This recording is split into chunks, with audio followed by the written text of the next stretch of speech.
Hi guys, எல்லோரும் எப்படி இருக்கீங்க? ஆக்சுவலாக இன்றைக்கி நான் ஒரு சூப்பரான ப்ராடக்ட் கொண்டு வந்திருக்கேன். அது என்னன்னு பார்க்கணுமா? அப்போ வாட்ச் த வீடியோ. தரேன். மீஷோலேருந்து சூப்பரான ஒரு ப்ராடக்ட் தாங்க நான் வாங்கியிருக்கேன். இது என்ன பார்த்தீங்கன்னா, இது வந்து ஒரு மேக்கப் ஆர்கனைசர். நீங்கள் வந்து மேக்கப் திங்ஸ் வாங்குறதுக்கு, அதை அழகாக ஆர்கனைஸ் பண்ணி வைக்கிறதுக்கு பாக்ஸ் யூஸ் பண்ணுவீங்க, ஹேண்ட் பாக்ஸ் யூஸ் பண்ணுவீங்க. இந்த மாதிரி ஒரு ரேக் வாங்கிட்டிங்கன்னா உங்களுக்கு ரொம்பவே ஈஸியாக இருக்கும். இதை பாருங்கள்.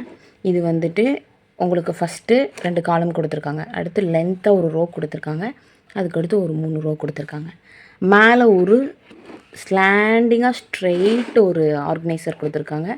கீழே ஒரு ரேக்கு, அதுக்கு கீழே ஒரு ரேக்கு. இப்போ நான் இதை எப்படி உங்களுக்கு ஆர்கனைஸ் பண்ணி காட்டுறேன்னு பாருங்கள். இப்போ பாருங்கள் கைஸ், என்னோடய ஆர்கனைசர் எவ்வளோ நீட்டாக நான் ஆர்கனைஸ் பண்ணி வச்சுருக்கேன்னு பாருங்கள். இது வந்து எவ்வளோ நீட்டாக பார்க்குறதுக்கே அழகாக இருக்குன்னு பாருங்கள். இந்த மாதிரி ஒரு ரேக் நீங்கள் வாங்கி வச்சுக்கிட்டிங்கன்னா இதில் நீங்கள் எதுனாலும் போட்டு வச்சுக்கலாம். இந்த சின்ன சைஸ்லேயே நான் எல்லாமே வச்சு முடிச்சிட்டேன். என்னோடய வீடியோவை சப்ஸ்கிரைப் பண்ணிக்கோங்க எல்லோரும். இந்த மாதிரி மோர் அப்டேட்ஸ் நான் உங்களுக்கு நிறையா கொடுக்குறேன். தேங்க்ஸ் ஃபார் வாட்சிங்.